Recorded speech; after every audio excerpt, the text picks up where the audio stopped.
Assalamualaikum warahmatullahi wabarakatuh. Innal hamdalillah nahmaduhu wa nasta'inuhu wa na'udzu billahi min shururi anfusina wa min sayyiati a'malina may yahdihillahu fala mudilla lahu wa may yudlil fala hadiya lahu. Asyhadu an la ilaha illallah wa asyhadu anna Muhammadar Rasulullah. Allahumma shalli ala Muhammad wa ala ali Muhammad. Rabbi shrah li sadri wa yassir li amri wahlul 'uqdatam min lisani yafqahul qawli. Adik-adik semuanya, puji syukur kita panjatkan kepada Allah Subhanahu wa taala. Yang kedua, salawat dan salam mari senantiasa tercurah kepada Nabi Muhammad sallallahu alaihi wasallam. Masih dalam tema yang pertama, yaitu tentang pentingnya menuntut ilmu. Di pertemuan kita yang kedua, kita akan mempelajari bagaimana cara membaca Al-Quran yang baik dan benar. Ya, nanti kita akan menjelaskan mengenai alif lam syamsiah dan alif lam qamariyah. Apa itu syamsiah dan apa itu qamariyah? Nanti bisa diperhatikan seperti itu ya. Nah, jadi untuk yang pertama sebagai awalan, bahwasanya adik-adik semuanya, ilmu yang ada di dunia ini, yang ada di alam semesta ini, yang ada di jagat raya ini, semuanya itu adalah milik Allah Subhanahu wa taala. Oleh karena itu, Allah Subhanahu wa taala sering disebut dengan Al-Alim, yang artinya maha mengetahui, ya, atau maha berilmu, baik yang nyata maupun yang gaib, baik yang ada di dunia maupun yang ada di seluruh alam semesta. Dan Allah, ilmunya Allah itu sangat tidak terbatas, berbeda dengan manusia. Kalau manusia itu memiliki ilmu tapi terbatas, tidak seluas Allah Subhanahu wa taala. Kenapa demikian? Karena ilmu adalah miliknya Allah dan kita juga miliknya Allah. Oleh karena itu, ilmu Allah itu tidak terbatas dan ilmu manusia itu terbatas. Jelas ya sampai di sini? Nah, Allah Subhanahu wa taala itu memberikan kita dua buah ilmu pengetahuan. Ya, dua buah ilmu pengetahuan. Baik yang tertulis maupun yang tidak tertulis. Apa yang tertulis itu contohnya adalah kitabullah atau ayat qauliyah, ya, yaitu adalah Al-Quran. Dan yang tidak tertulis itu adalah namanya ayat-ayat kauniyah, atau biasanya adalah persoalan-persoalan yang kita alami selama kita hidup di dunia. Seperti itu ya. Jadi selain belajar tentang alam semesta, kita juga wajib mempelajari ilmu Allah Subhanahu wa taala yang tertulis, yaitu Al-Quran. Oleh karena itu, pada kesempatan pagi hari ini kita akan mempelajari bagaimana cara membaca Al-Quran, cara memahami Al-Quran, ya. Jadi ketika kita ingin belajar Al-Quran, kita perhatikan yang pertama, bagaimana membaca Al-Quran itu secara tartil atau betul dan benar. Yang kedua, kita juga mempelajari artinya dengan seorang guru. Dan yang ketiga, dan memahami kandungannya. Jadi kalau sudah bisa membaca Al-Quran secara tartil, kita mempelajari Al-Quran dengan artinya, dengan bimbingan seorang guru. Setelah artinya, kita akan mempelajari tentang memahami kandungannya. Apa yang dimaksud kandungan, yaitu adalah maksud dibalik arti dalam ayat yang kita baca. Contoh mempelajari Al-Quran itu dengan tartil adalah dengan membacanya secara tartil, yaitu secara betul, baik dari makhrijul huruf maupun betul dalam hukum bacaan tajwidnya. Ya, perhatikan ya, ketika kita membaca Al-Quran ada adab-adab yang harus kita perhatikan. Contoh yang pertama adalah kita harus dalam keadaan suci, ya, baik yang laki-laki maupun yang perempuan. Oleh karena itulah ketika perempuan haid itu tidak boleh untuk membaca Al-Quran. Sebagian ulama mengatakan seperti itu. Kita lanjut saja. Yaitu yang pertama di sini ada contoh, ada dua contoh. Yang pertama adalah Quran surat Ar-Rahman ayat 33, kita baca ya. Jadi ada membaca Al-Quran itu yang pertama dalam keadaan suci, yang kedua membaca dengan ta'awud, dan yang ketiga membaca dengan suara dan dengan hati. Jadi menggunakannya ya harus diucapkan, dilafazkan dengan suara dan dengan hati. Kalau kita mampu seperti itu ya, kalau kita mampu dengan suara ya harus dengan suara. Tapi kalau orang bisu gimana Pak? Kalau orang tidak bisa berbicara gimana Pak? Ya berarti membacanya sebisanya, semaksimal yang kita bisa, seperti itu maksud saya. Ketika membaca Al-Quran diperhatikan dulu adab-adabnya, dan setelah adabnya baru hukum tajwidnya diperhatikan ya. Adabnya sudah terpenuhi belum sebelum baca Al-Quran? Nah, perhatikan. Kita akan memberikan contohnya seperti ini. A'udzu billahi minasy syaithanir rajim. Ya ma'syaral jinni wal insi in istata'tum an tanfudhu min aqtaris samawati wal ardi fanfudhu la tanfudhuna illa bisultan. Perhatikan ya, ini ada wakaf jadi harus berhenti. Oke. Nah, dan di sini ada bacaan mana yang panjang mat, yang panjang, dan mana mat yang pendek. Seperti itu. Yang kedua, A'udzu billahi minasy syaithanir rajim.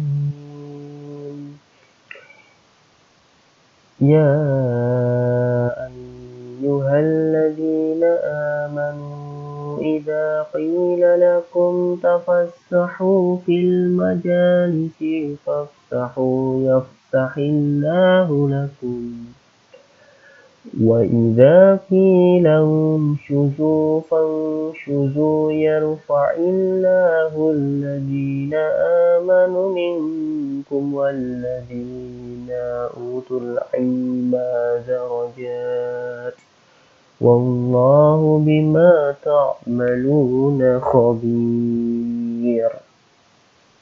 Nah, seperti itu ya. Jadi bacaan yang panjang harus dibaca panjang, dan bacaan yang pendek harus dibaca pendek, dan huruf yang tebal harus dibaca tebal, dan huruf yang tipis juga harus dibaca tipis, seperti itu. Nah, untuk materi pada kesempatan pagi hari ini kita akan mempelajari atau menerapkan hukum tajwid tentang al-syamsiyah dan al-qamariyah ya. Di mana bacaan yang harus dibaca jelas, dan mana yang harus dibaca disamarkan, seperti itu. Oke. Jadi syamsiyah sendiri itu artinya adalah matahari, dan qamar itu artinya adalah bulan. Ya. Nah, hukum bacaan alif lam itu dibagi menjadi dua. Al itu artinya adalah alif lam. Jadi ada alif lam syamsiyah atau ada alif lam qamariyah. Alif lam syamsiyah ini sering disebut dengan idgham syamsiyah, dengan alif lam qamariyah itu sering disebut dengan izhar qamariyah. Contoh alif lam syamsiyah itu adalah suatu lafaz yang mengandung bacaan alif lam syamsiyah apabila terdapat alif lam diikuti salah satu dari 14 huruf hijaiyah berikut ini. Jadi ada huruf ta, sa, da, za, ro, za, sin, shin, sod, do, to, zo, la, dan nun ya, pernah. Itu ada 14 huruf itu disebut dengan alif lam syamsiyah. Syamsiyah tadi artinya adalah matahari. Maka cara membacanya apa? Cara membacanya diperhatikan ini. Namanya alif lam semacam ini harus diidghamkan. Maksudnya adalah apa? Bunyi huruf lam hilang dan melebur ke dalam huruf berikutnya. Ini poinnya. Huruf alif lam hilang dan melebur ke dalam huruf berikutnya karena cara membacanya diidghamkan, maka sering disebut dengan idgham syamsiah. Sedangkan dalam penulisan huruf syamsiah selalu bertasydid. Ya, contohnya ini ya. Ini ada huruf lam diikuti dengan nun. Yang mana? Ini huruf lam diikuti dengan nun. Cara membacanya Qul a'udzu birabbin nas. Binnas bukan bilanas tapi binnas karena ini ada tasydid. Contoh yang kedua ada huruf alif lam diikuti dengan huruf ta. Alhaakumut takasur, bukan alhaakumul tapi alhaakumut takasur.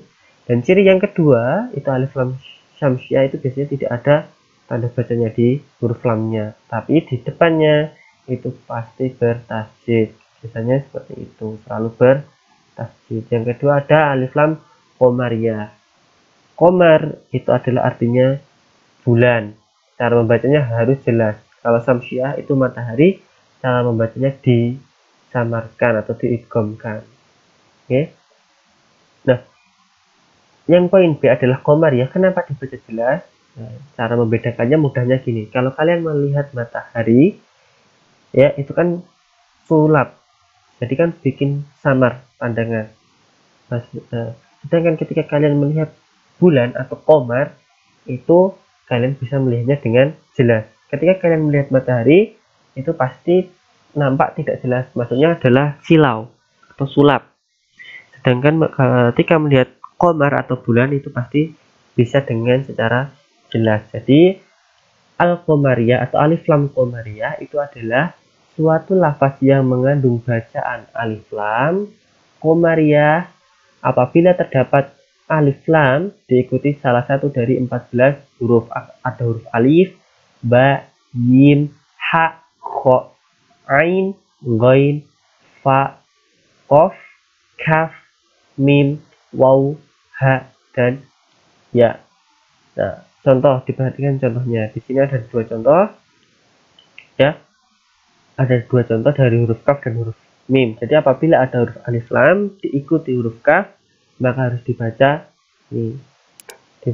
jelas sehingga disebut dengan izar qamariyah. Harus pada jelas, dicari dulu alif lamnya yang mana, yang ini. Sebelumnya diikuti dengan huruf kaf, maka harus dibaca jelas. Inna a'tainakal kautsar. Jelas ya? Kal kautsar, bukan kautsar, itu salah. Kal kautsar. Yang kedua, apabila ada huruf alif lam diikuti dengan huruf mim, maka juga harus dibaca jelas. Narullahil muqadah. Narullahil muqadah. Ya, alif lam diikuti dengan huruf mim, harus dibaca jelas. Ya, ini alif lam diikuti huruf kaf, harus dibaca jelas. Inna a'tainakal kautsar. Narullahil muqadah. Ya, harus dibaca jelas. Seperti itu. Itu adalah cara yang pertama ketika kita mempelajari Al-Quran, yaitu dengan cara tartil, dengan hukum bacaan yang betul. Yang kedua, mempelajari Al-Quran dengan artinya.